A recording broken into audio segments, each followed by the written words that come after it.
Vai ser votado ainda em abril, provavelmente, o projeto de lei 2630, que é o projeto que regula redes sociais contra fake news e mais um monte de coisa, que no fim das contas é um projeto de censura e de cartelização do mercado publicitário. Esse vídeo aqui é para te explicar quais são os problemas desse projeto, que a gente nem sabe qual é, porque ele não está completo ou público ainda, mas já estão falando que vão votar, mas é para te ensinar quais são os problemas e para chamar amanhã, quarta-feira, dia 19, às 2 horas, um tuitaço, hashtag censura não, para mais pessoas ficarem sabendo do que está acontecendo. Vamos lá.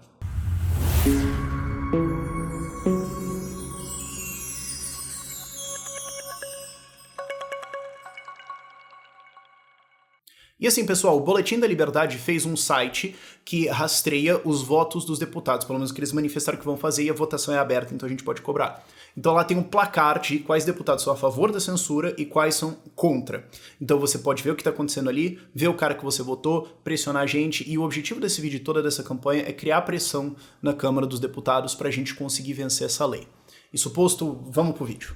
E esse aqui é um vídeo que eu acho que vai para vários públicos, além do meu público, que largamente é um público libertário, liberal de direita, etc.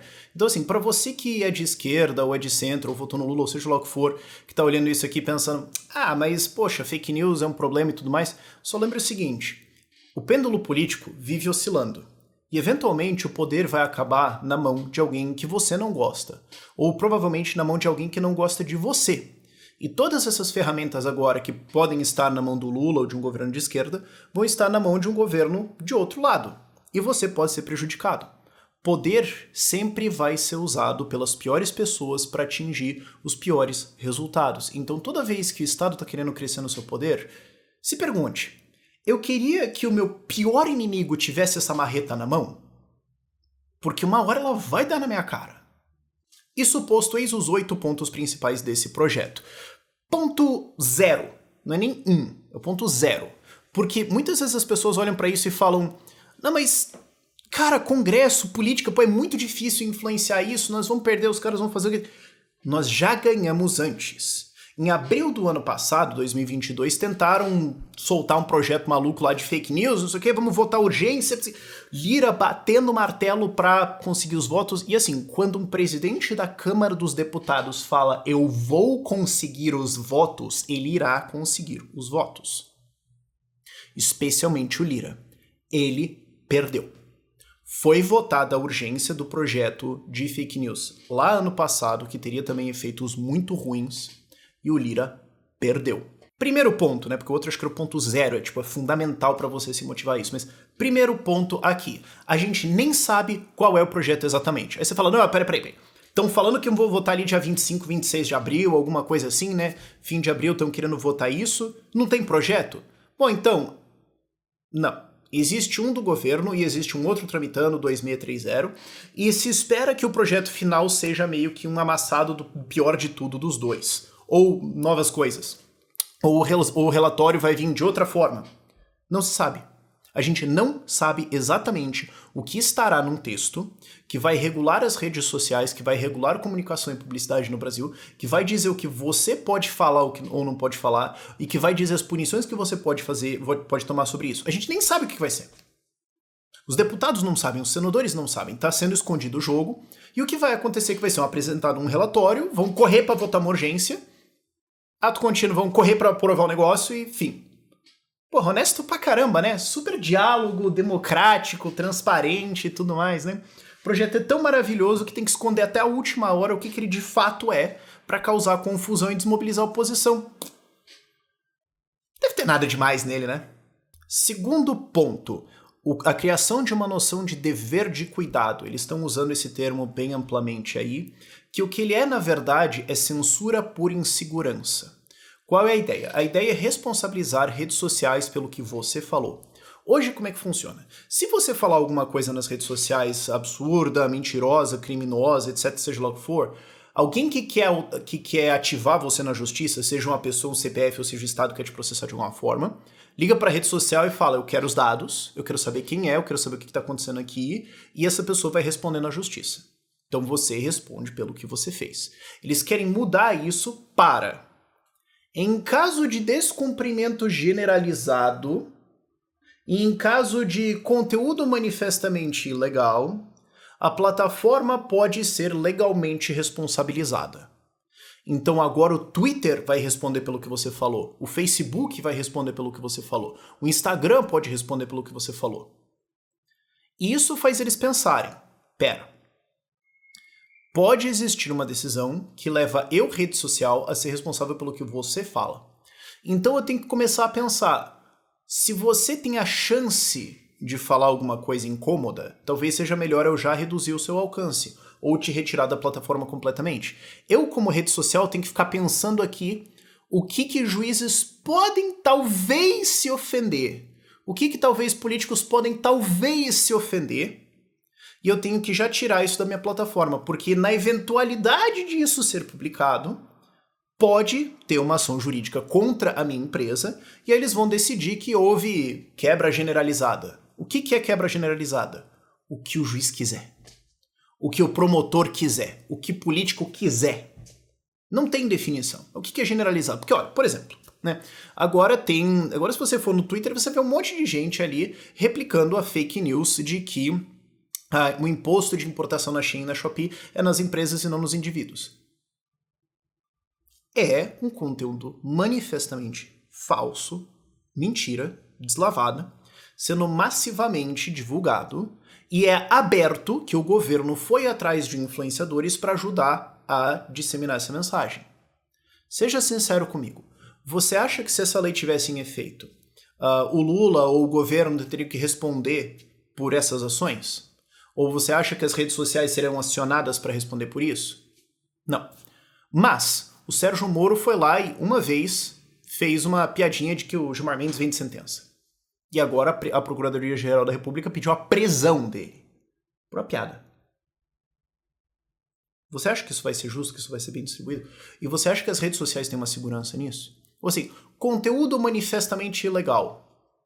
Eu defendo aqui nesse canal que imposto é roubo. Isso é ilegal. Eu vou ter que ficar reticente sobre defender uma ideia, uma visão política, porque vai que isso incomoda alguém e eu tomo alguma ação aqui? Conteúdo manifestamente ilegal. Crimes são cometidos no Brasil e na internet o tempo todo e muitas vezes não acontece nada. A gente sabe que isso é relativo. E isso aí é um dispositivo que juízes podem usar para ir atrás de você, para ir atrás de opositores, para ir atrás de críticos, para ir atrás de quem investiga coisas, para ir atrás de quem expõe problemas, para ir atrás de jornalistas. E aí você vai ter que confiar que não, a justiça brasileira não vai se ceder nisso aqui. Dá para confiar. Terceiro, vai ser criado um Ministério da Verdade. Vai existir um órgão de supervisão das redes sociais que vai determinar se elas estão monitorando e retirando conteúdo corretamente ou não. Quais são os critérios? A gente não sabe. Por que, como é que vai ser? A gente não sabe. Então vai existir um grupo de políticos que vai poder virar para a rede social e falar: eu acho que tem que tirar mais coisa aqui. Você não gostou? Eu te desligo. Assim, eu gosto de fazer esse exemplo para os dois lados, né? Imagina que você é contra o Bolsonaro e o Bolsonaro tinha esse poder aqui durante 2020 e 2021.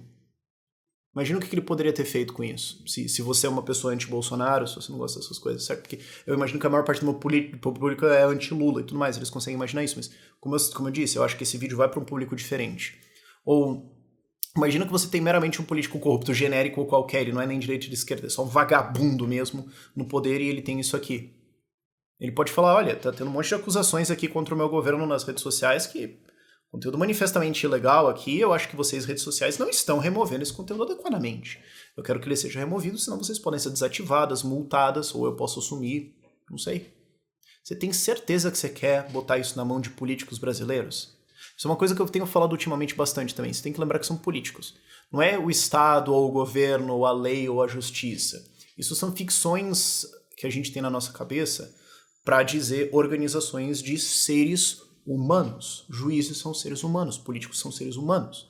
Esse poder estará na mão dos seres humanos para ser usado como eles bem quiserem. E falando no caso do governo Lula aqui, já tem 2 fake news bem grandes esse ano. Aquela lá atrás, no começo do ano, de um princípio da anterioridade. E não pode corrigir a tabela do imposto de renda porque tem um princípio de anterioridade. Mentira! ia ser autuado para ser removido de redes sociais? Ou agora tem essa, o imposto na Shein, na Shopee, etc., nas empresas, não nos clientes. Mentira! Ia ser tratado de maneira justa? Você realmente acha que um conselho desses de supervisão das redes sociais ia virar para o Facebook, Twitter, YouTube e falar, não, vai ter que tirar esse conteúdo aí porque tá errado, né? Ponto 4. Ele é muito parecido, na verdade, com aquele dever de cuidado, mas ele legalmente equipara redes sociais com imprensa, com jornais. Então, o que isso importa aqui? É se você editorializa ou não. Então, um jornal, uma revista, uma rádio, ela editorializa. Então, ela escolhe quem vai sentar ali na mesa para dar uma notícia e o que ela vai falar. Então, porque ela escolheu isso, ela é responsável pelo que está sendo falado. A ideia é falar assim, como a rede social permite que coisas sejam postadas ali, ela também é responsável pelo que está sendo colocado ali. Então não é só, como lá eu falei antes, em caso de violação generalizada ou de conteúdo manifestamente ilegal, que são critérios super difusos. No geral, redes sociais serão responsabilizadas pelo que está colocando ali, porque como assim? Não. O Twitter escolheu literalmente todos os tweets ali dentro. E aí o que acontece? Eles vão ter que, então, rodar checagens em todos os tweets, em todos os vídeos do YouTube antes para ver se isso está de acordo 100%? Porque senão eles podem ser responsabilizados. Isso vai desacelerar a criação de conteúdo pra caramba, isso vai gerar um monte de incertezas, e isso gera uma insegurança, especialmente porque a rede não sabe exatamente no que ela vai ser punida. Ela não sabe o que um juiz, o que um político vai achar. Ela tem que olhar para alguma coisa pensando assim, pode dar problema? A sua piadinha com um político pode dar um problema? Vamos ter que cortar. E o ponto 5, 6 e 7 não tem nem a ver com liberdade de expressão tanto assim, mas tem a ver com um monte de coisas de publicidade foram colocadas dentro da lei. O que é muito jabuti, é muito uma coisa jogada ali só para tentar fazer o negócio funcionar. Por que isso está sendo colocado? Para alinhar o interesse de grande mídia em ficar quieto sobre essa lei ou defender ela. Porque isso aqui é uma lei que você pode falar, uma lei de fake news, contra discurso democrático, contra discurso criminoso, contra discurso antidemocrático, aliás, ou contra discurso criminoso, contra incitação, seja lá o que for. Tá, eu concordo com você que esse pode ser o espírito da lei. Então por que tem um monte de coisa de anúncio ali dentro dessas duas legislações? A primeira coisa é que eles roubaram uma ideia que foi aprovada na Austrália. É um chororô de jornais que é o seguinte, olha, quando você vai lá e posta um link de uma matéria da UOL no Twitter, o Twitter puxa a manchete, a imagem e o primeiro parágrafo, um textinho ali. Então você não precisa nem realmente abrir a matéria e tudo mais. Claro, você deveria ler as coisas, se informar e tudo mais. Mas pra tu pegar a ideia geral, assim, você pode só bater o olho ali, ver a manchete e tal, o negócio, beleza, entendi. Toca. E o que os jornais foram chorar? Olha só, né, estão veiculando as minhas coisas aqui, mas não estão me pagando. Não dá cliques, não dá anúncio, não dá o rendimento de anúncios do meu site. Então a rede social meio que rouba a minha produção e coloca lá, e eu não tô ganhando nada. Então foi provado um negócio na Austrália que eles estão querendo colocar aqui, que é o seguinte, quando você coloca essa matéria dentro de um Twitter ou de um YouTube, alguma coisa assim, a rede social tem que detectar isso e pagar um pouquinho pro jornal, porque ele usou a matéria dos caras. Agora não pode mais nem citar as paradas, então como é que vai ser esse negócio? Surreal pra caramba. Mas isso faz então com que se esse projeto for aprovado, jornais vão ganhar dinheiro. Então está no interesse de mídia grande ficar quieto sobre isso. Falar, vai censurar o pessoal aí. Mas vai aumentar o faturamento da empresa, porque agora toda vez que postarem as nossas manchetes, postarem as nossas notícias, daí a gente faz um negócio bem pensado já para postar isso, nós ganhamos dinheiro. Então, tem umas coisas aí que idealmente eu não acho legalzinho, mas dá o pixão da massa aqui na minha conta, então vou ficar quieto. Tá entendendo a sacada? Sexto ponto, o segundo ponto aqui de publicidade. Responsabiliza as redes sociais por conteúdo anunciado. Então o que acontece? Hoje se tiver um anúncio ilegal ou promovendo alguma fraude, alguma coisa assim, alguma coisa mentirosa e tudo mais, você denuncia e ele cai. Aí isso vai inverter. A rede vai ter que ser responsabilizada pelo que for colocado ali. Cara, tu tem que checar. Então agora as redes vão ter que checar todos os anúncios. Elas vão ter que revisar tudo. Então você consegue fazer anúncios rápidos? Você consegue fazer promoções rápidas? Não. Você consegue testar um monte de coisa? Não, porque a rede social pode começar a cobrar para testar o anúncio ou alguma coisa assim. Ou pode, no geral, dificultar. Então, se você tem uma estratégia que, dezenas de anúncios, vai demorar para jogar isso. Você consegue responder as coisas, as necessidades rapidamente? Não. E como tem uma revisão que pode responsabilizar a rede social caso aquele conteúdo tenha alguma coisa manifestamente ilegal, ou de alguma violação generalizada, ou alguma coisa de alguma ofensa democrática, que é uma coisa extremamente difusa, redes sociais vão ter que ver anúncios, especialmente coisas de teor político ou de teor educativo, e pensar, será que isso aqui pode dar problema? Então, digamos que eu quisesse anunciar esse vídeo aqui. Eu estou explicando o que é a lei, eu estou explicando como ela pode dar problema e tudo mais.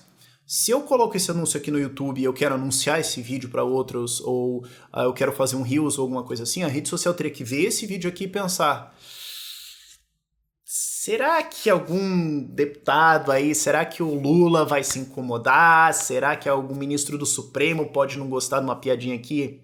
Eu acho que não, então vamos tirar esse anúncio aqui, porque nós podemos responder na justiça por esse anúncio aqui. Pode incomodar alguém. E sétimo e último ponto, o terceiro ponto aqui dessa parte de publicidade, é que isso aqui cria muito mais dificuldades e burocracias para você anunciar. Inclusive, existe uma grande probabilidade de que vai ser possível você ver toda a estratégia de anúncio de alguém. Então, se alguma marca pequena faz algum anúncio super direcionado e uma marca grande fala, pô, eu quero engolir esses caras, eles podem só abrir a estratégia, copiar ela, colar e gastar 100 vezes mais de anúncio e engolir aquela marca pequenininha, aquela marca que conhece bem o seu cliente. Porque isso é uma simetria interessante de marcas. Marcas pequenas geralmente conhecem muito bem o seu público. As marcas grandes têm dificuldade de chegar no granular de cada coisa, especialmente quando você vê um monte de coisa, tipo, sei lá, um Mercado Livre da vida, certo? Agora, quando elas têm acesso a essa estratégia, elas podem falar, cara, eu não preciso mais pensar, eu não preciso mais me preocupar. Eu posso só olhar e falar, quem que eu quero engolir? Viu o anúncio do cara, o cara gastou aqui duzentão para fazer esse anúncio aqui pro público dele e tudo mais, porque é uma pequena empresa. Copia e mete 50 pau nisso aqui. Acabou esse cara. E vale lembrar, 99% dos anunciantes são empresas pequenas. Isso aqui vai ajudar desproporcionalmente empresas grandes a engolir empresas pequenas, pequenos empreendedores, dentro desse mercado todo de anúncios. Fora todas as burocracias, dificuldades, etc., que, embora subam custos para todo mundo, é óbvio que a Amazon vai conseguir lidar com toda essa burocracia e com todo esse custo muito melhor do que uma pequena loja de acessórios ou de roupas ou de alguma coisa, umas coisinhas pequenas, suplementos, sei lá, essas coisas assim. É óbvio que a disparidade de armas é muito desproporcional. E essa legislação, então, ao fazer isso, coloca o interesse das grandes empresas em aprovar esta lei. Então, compra a opinião da mídia, compra a opinião de grandes empresas que tem como dar um lobby político também, dar uma influenciada, e esconde o texto para você não saber o que vai acontecer, esconde o trâmite para você não saber quando que vai ser votado, mas é para a gente confiar que é um projeto que só está preocupado com a disseminação da verdade e a defesa da democracia. Ah, vá! Então, de novo, vamos ter um tuitaço amanhã, dia 19, às 14 horas, hashtag censura não, em que a gente vai estar de novo explicando todas essas informações, explicando para as pessoas as consequências e tudo mais, e a gente precisa fazer com que as pessoas saibam disso, a gente precisa colocar pressão nos deputados e depois nos senadores, caso isso seja aprovado, pelos votos de rejeição. Então, tem um site aqui na descrição, que é um ranking feito pelo Boletim da Liberdade, não é bem um ranking, mas é meio um placar dos deputados, você consegue ver. Ele vai votar a favor ou contra, então você consegue saber a posição do deputado que você votou, ou do deputado da sua região, e se você não lembra em quem você votou, temos uma lição para aprender aí, certo?